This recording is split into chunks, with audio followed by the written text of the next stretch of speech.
here sooner or later. Ah, there it is. Page 18,672.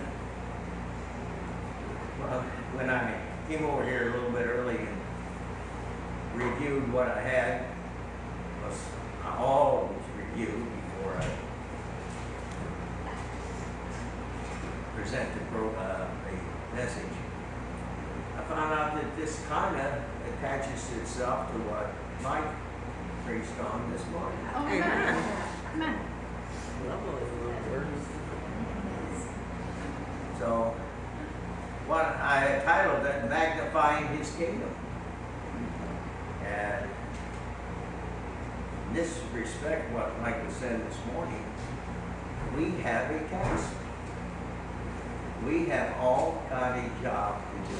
Amen. And that job is to magnify our Redeemer. Amen. We are each called how to do it differently, but it is an obligation for us whenever we accept Jesus. And that's to magnify what He does in our life. And as a child of the living God, and as a minister of the gospel, many of us in here are ministers of the gospel, there are some things that trouble me. And one of these things that gives me trouble is those who profess Christ, but you see no outward signs of living Christ in their lives. That is troubling. Because if we have Christ in us, we're to take that Christ and let it come out. But that takes work. That takes effort. That means you've got to change some of your priorities in life. Amen. So, now I know we all fall short. Amen. And from time to time, in representing God's kingdom. But I'm speaking to those who appear constantly to be more like the world than like Christ. See, we have only, actually you look at it, we got one task, and that's to let Christ live in us to such an extent that when they look at us, they get a glimpse, not only of who Christ is, but what the kingdom of God is going to be like. And many times it makes me wonder if they have gotten hold of the Word of God. See, come on, Pastor. Every one of you, I think, in here has a Bible with you tonight. Mm-hmm. In that Bible, it tells us how we're to live. Amen. Amen. We're to get that Word in us, and when that Word gets in us, it's kind of like eating rice. Mm-hmm. When you eat rice, it's just a little tiny piece, but when it gets in your tummy, it gets this big. Mm-hmm. So it doesn't take much, and pretty soon you find yourself stuffed and miserable, and you only had a spoonful. Amen. Well, that's the Word of God. All you need is a spoonful, and then it will start to multiply and expand in your stomach. Amen. Exhibit A. Yes. Amen.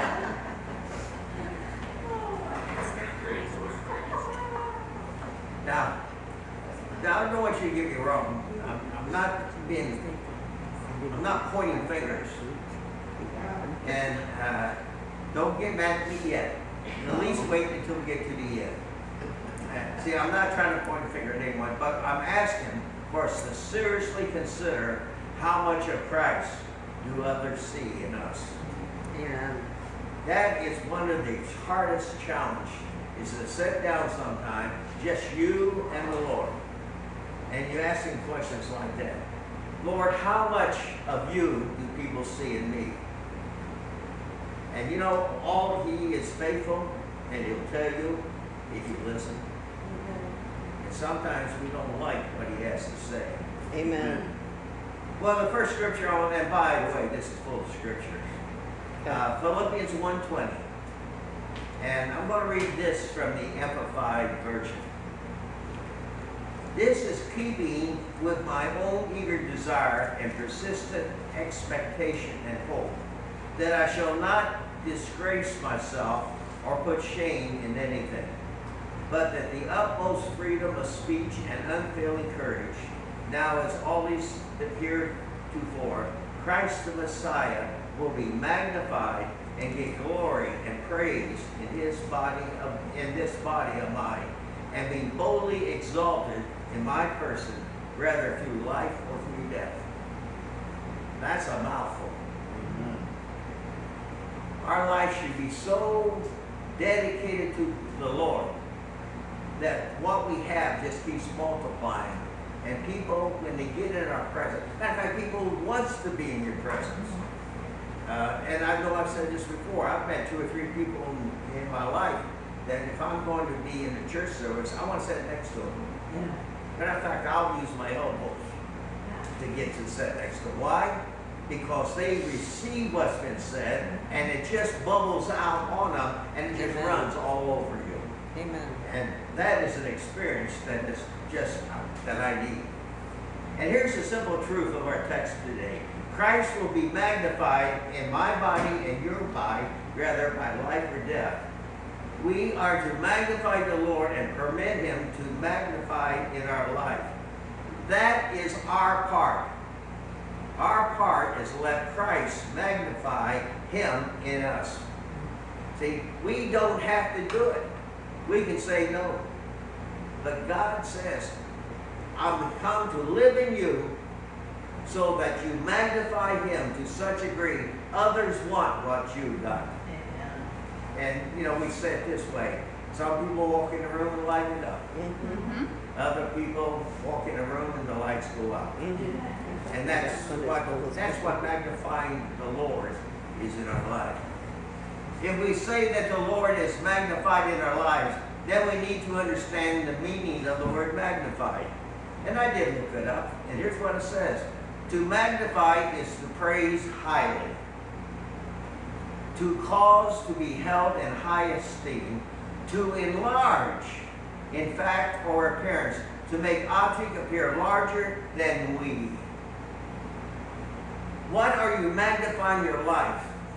Bigger than anything else? Is it you or is it the Lord? Is it the car you got? The house you own? Your bank account?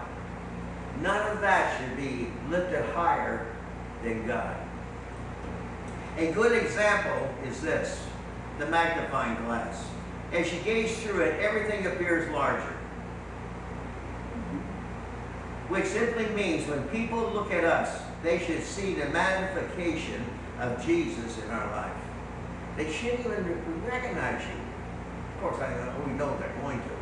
But what He is about you that stands out? Is it that you're good looking? Is it that you got the perfect body? What should people look at you and say, what I like about him or her is they magnify Jesus. They may not put it in those words, but what is attracts you to them and them to you? This could bring us to a question. Why does Christ need to be magnified? Isn't He big enough? I'm trusting that the Lord will permit me to answer the question. Why does Jesus need to be magnified? And we're going to look at this as we go through this message tonight.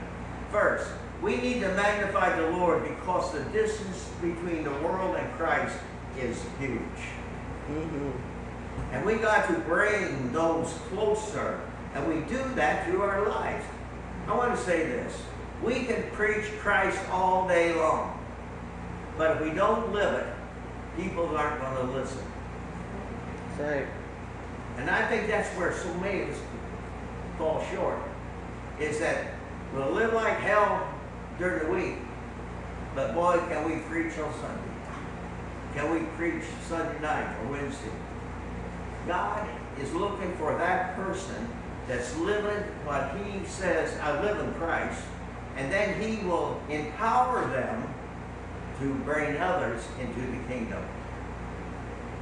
This could bring, first, I said we need to magnify the Lord because of the distance. Ephesians 2:13 says this, but now in Christ Jesus, you who once were far off have been brought near to the blood of Christ. When we accept Jesus, that distance evaporates. And now Jesus is right next to us. He's inside of us. Mm-hmm. Before that, there was a gap. And we don't understand. Now, I think most of you can accept this. When I started reading the Bible, when I first got saved, that was a struggle. And the closer I got to Christ, the more I understood. Mm-hmm. And see, I think at least what helped me, every time I opened the Bible, before I started reading, I used to say this: Lord, come alive in me when I'm about ready to read. And when you do that, now you're receiving the liveliness of Christ in you. And that liveliness will not stay steady. It wants to do something. Life wants to do something. Something that's dead just lies there. This sinful world in which we live, and unfortunately we do, has so isolated and insulated themselves from Jesus through their sins, especially recently. Think about June. A national, matter of fact, it's a worldwide celebration of homosexuality. And what did the church do? Nothing. Now, we did say a few words about it, but what did we really do? We should have been in the streets saying no. But we didn't, did we? You and I have something something magnificent, and we need to share it with others. God has called on us to love everyone, and if truly love everyone, then we will have a desire to lead them to the riches that we discovered in Jesus. We have something to share. If I had $1 million, I would be sharing it with other ministries. I would. Because, well, one thing, I'm old. I haven't got much life to go. I got Social Security, and that will feed me every month. Think about that. May not be steak every night, but I can get tired of steak every night. Amen. What have you got to share with the world? Christ Jesus. Amen. And that doesn't cost you anything except maybe your pride, maybe some relationships. But if you truly love people, you will torment them until they accept Jesus. Think about that. What if you died tomorrow? And everyone in this room, that's a possibility. If you died tomorrow, how many people are you leaving behind that God had you to witness to? And you said no. Or you decided to do something else. Mm-hmm. Come on, Pastor. I think the minute we see Christ, all these things we're going to see. Now, what things we did right and the things we failed at. That doesn't mean we're going to go to hell. But what it means is we're going to see those things that we could have done that we did not do. Amen. Second, we need to magnify Jesus because of the opinion of the world. The world thinks it's good enough. That all they have to do is balance their goodness with their badness. And I know that's not good English. That at the end of the day, you got what you did wrong over here, and you got what you did right over here, and if the right outweighs the negative things, well then you're okay. We know that will get you to hell and nowhere else. The world says with all the glamour, and the world looks good, doesn't it? All this glitter, this tinsel, and its frontage, and nothing more is needed. And the results in them is humbling, is they cannot humble themselves before the Lord. And we need to humble ourselves before the Lord Jesus Christ. After all, we don't measure up to where He is. So it is left for us to exalt Jesus so the world can see the glorious redemption that we have. We have something great. Think about that. My sins are forgiven because I give them to the Lord. That means that I have a promise. I have a promise of going to heaven. I have a promise to walk those streets of gold. I have a promise that I got a place to live throughout all eons of time. I have a promise that I'll never go hungry. I'll never be sad. I'll always be happy. I'll have joy. That is, the world can't give you that. But Christ Jesus has a promise for us. And all He asks is that we exalt Him before everything else. When was the last time you were enthusiastic in your worship?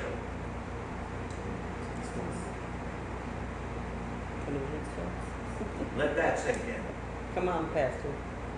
When's the last time you were enthusiastic with your worship? Come on. I got news for you. This is not enthusiastic.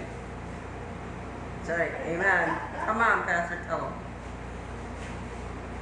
Trying to fly over the pews. Now that is that thing.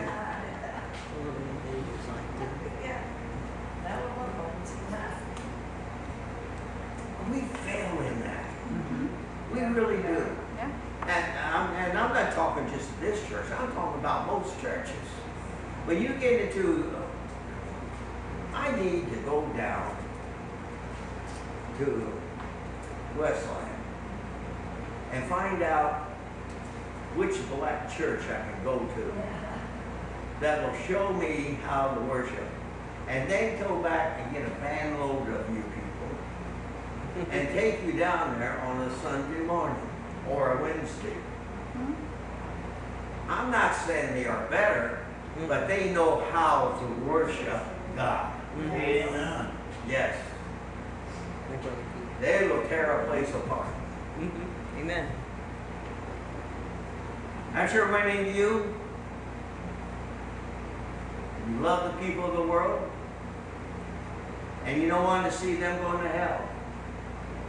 But the question is, how much do you love the people in the world? Are you willing to step out and do something that's going to cost you something? What I mean by that, it's going to cost you time.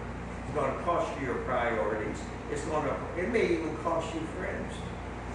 But are you willing to step out and do something for the Lord? Do you love them enough to see them redeemed from the horrors of eternal hell? As a matter of fact, our Bible study, we're still looking at hell right now. And we aren't even going to announce on the horrors of hell. But just enough to make it distasteful. If we truly love them, then we will become sold out to Jesus in their eyes. And begin to magnify the Lord. Then the world can see the Lord up close and personal in each one of our lives. Third, we must magnify the Lord because the devil magnifies the simple pleasures of hell. Think about that. He's going to tell you, go out and get drunk and have a good time. He's going to tell you to sleep with somebody else every night. He's going to tell you to do things that sound good because he wants to destroy you. And God is saying, nah. The devil has the ability to make pleasure look beautiful. As a matter of fact, he makes them look much better than they really are. The Bible speaks about pleasures of sin, Hebrews 11:25. And here's what that says.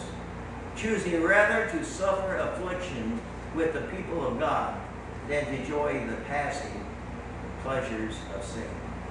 Rather suffering affliction with the people of God. How many here likes affliction? Boy, I don't. However, it says suffering the afflictions with the people of God. What does that really mean? And I kind of talked to the Lord about that a little bit. Suffering the afflictions, those things that's going to keep you from the people in the world accepting you as somebody worth knowing. Amen. Think about that. Our afflictions, well, not all afflictions, some of our afflictions are that we are separated from the world. And because we're separated, we can't enjoy some of the things that they do, because it causes us to be separated farther from the Lord. Get hold of this. Believing we will give you joy inexpressible and full of glory, Now that should get your motor running. Isn't it about time that we go to those who we love and begin to share the joy inexpressible and full of glory? How many of you, before you were saved, enjoyed hearing somebody talk about the Lord?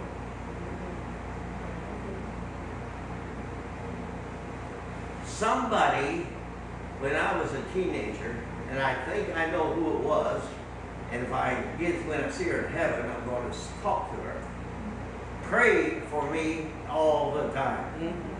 Because I wanted nothing to do with Christian people. They were strange. They would go to church on Sunday and Wednesday. They were just totally opposite of what I had been raised. But as you know, when I was 16, the Lord got hold of me. Amen. Somebody was praying for me. Amen. Who are you praying for? I know most of you pray for somebody. But have you grabbed hold as Jacob and said, I'm not going to let go until you bless me? We need to just grab hold. You know,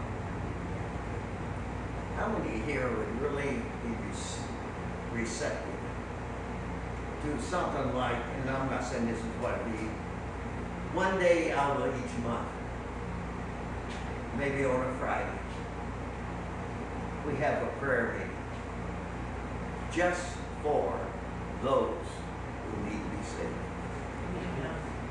It may last 15 minutes, it may last 3 hours.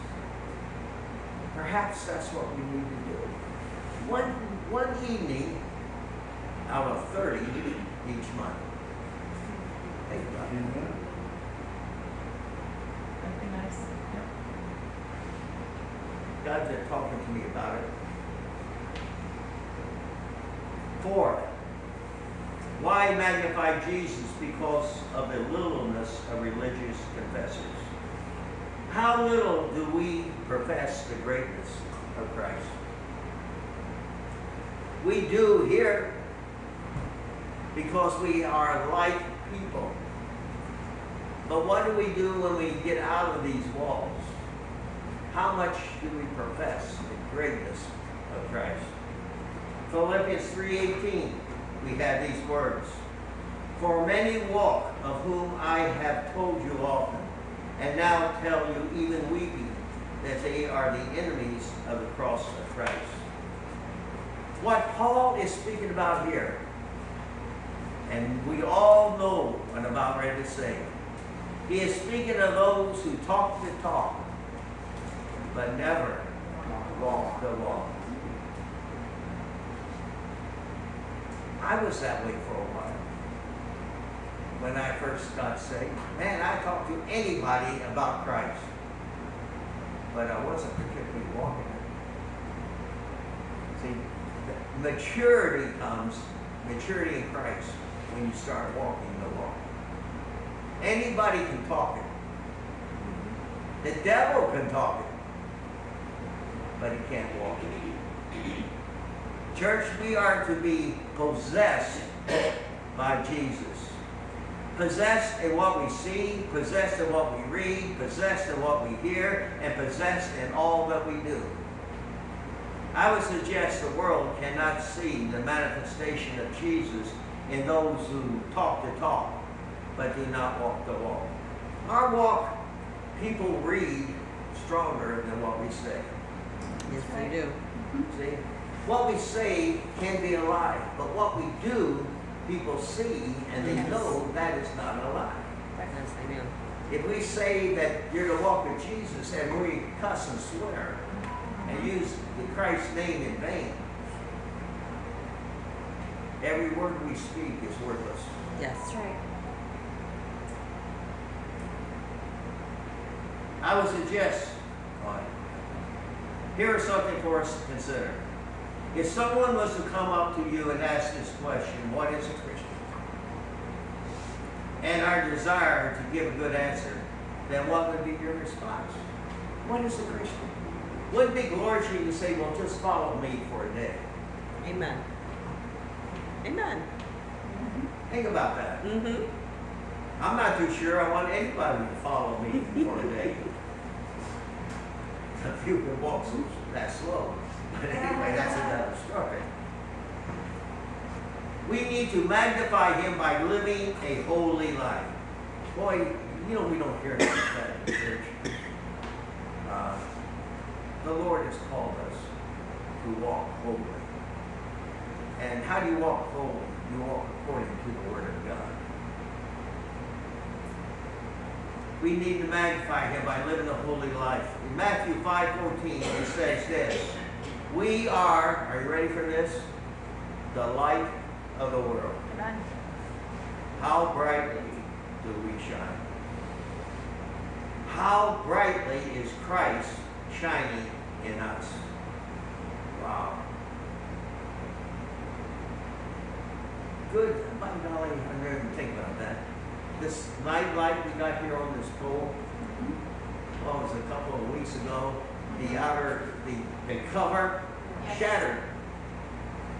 And my question was, especially after this rain, is it going to kill that bulb?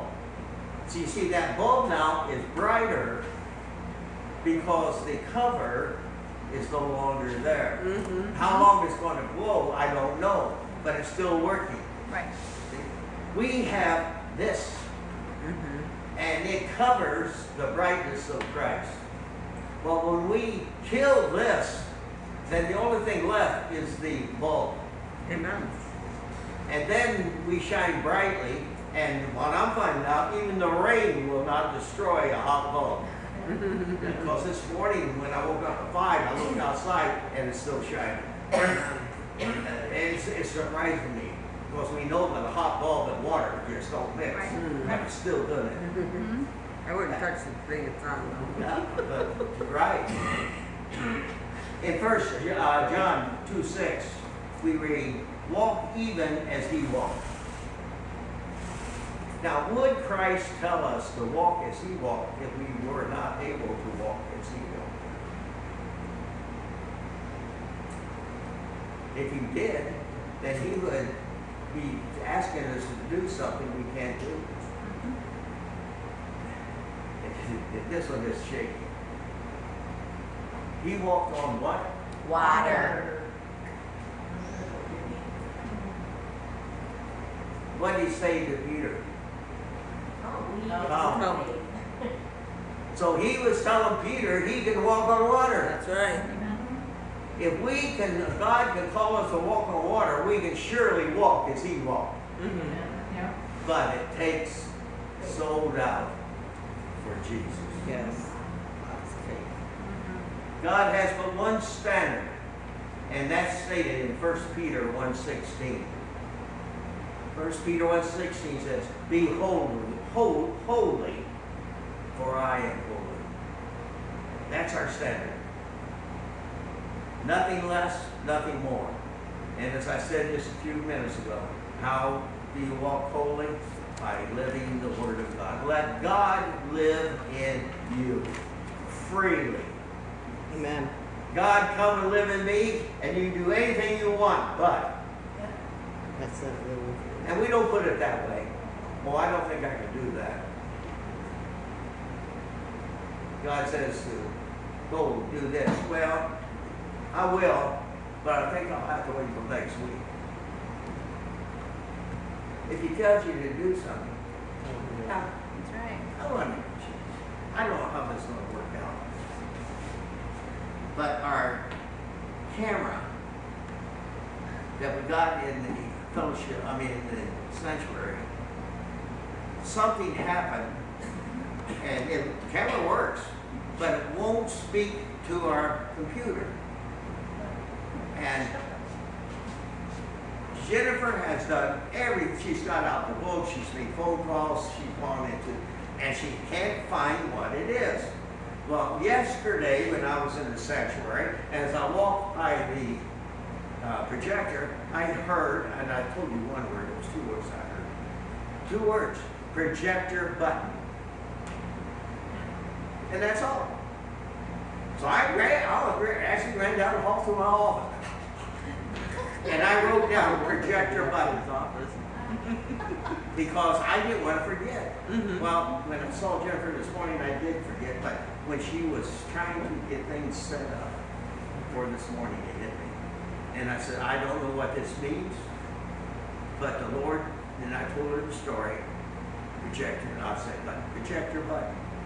Well, now, since then, she's gone in there, and first of all, she found out how to clear it so she could, I'm using my terms, not your terms, because I won't understand your terms. Cleared it so it could be reprogrammed, self-programming. Okay? Well, what she found, it can talk to the computer, but it's talking to two different systems. Uh-oh. So we all have got that. Now there must be another button that'll say we can only use this system or that system. But see, God spoke to me, and now it's put into her hands the camera that will work. It just has to work a little less in another area. So we're getting closer to getting a $3,000 projector working again. You know, it's nice to have electronics, but when they don't work, that's something. But that is how God works in our lives. Yes, amen. Thank you, Lord. I'm excited. Yes. That we got two systems now, both working at the same time. All we need now is a dual mind. God says no dual minds. No. Same one. See, we need to magnify Jesus by trusting in Him. We do not magnify the Lord by doubting. When the Lord says, don't doubt. How many of you really, let's be honest with ourselves, the Lord has told you to do something, and probably the first thing coming about was, well, I haven't got time, or I haven't got the money, or that's beyond my knowledge. Well, God's not going to ask you to do anything that He can't help you with. That's right, amen. That's right. See, we always try to do things within our ability. Well, you don't need God for that. That's right. You just need willingness. God will never ask you to do something that you can do without His help. And that He proves to me all the time. And I have to admit, my biggest excuse is, do you remember I'm 88 years old? And then he'll say something about, and I can't pronounce his name right, Methuselah. Methuselah. There you go. How many years? 900 some years? 990, I think. 969. How many? 969. Okay, 969 years. And then I got to say to him, who? She says you're not going to make it that long. But you understand what I'm saying? Yeah. We always have excuses when God speaks to us. Yes, we do. We do not magnify the Lord by being fearful. The Bible says, fear not.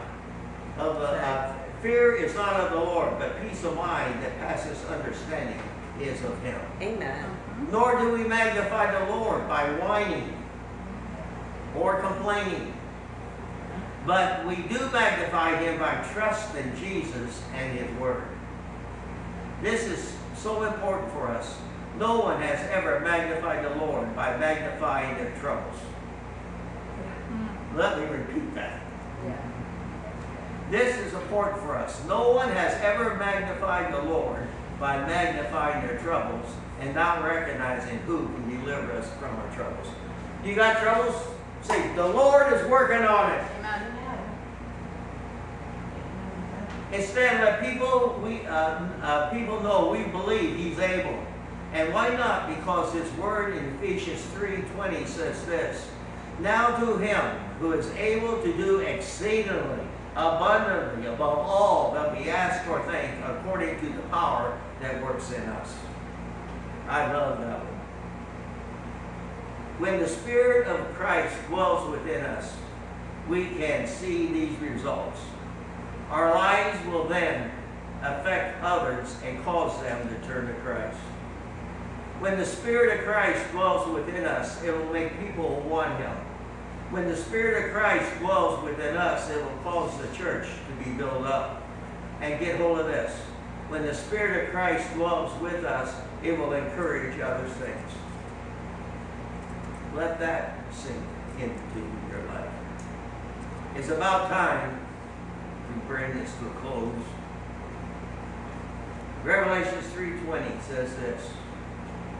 Behold, I stand at the door and knock.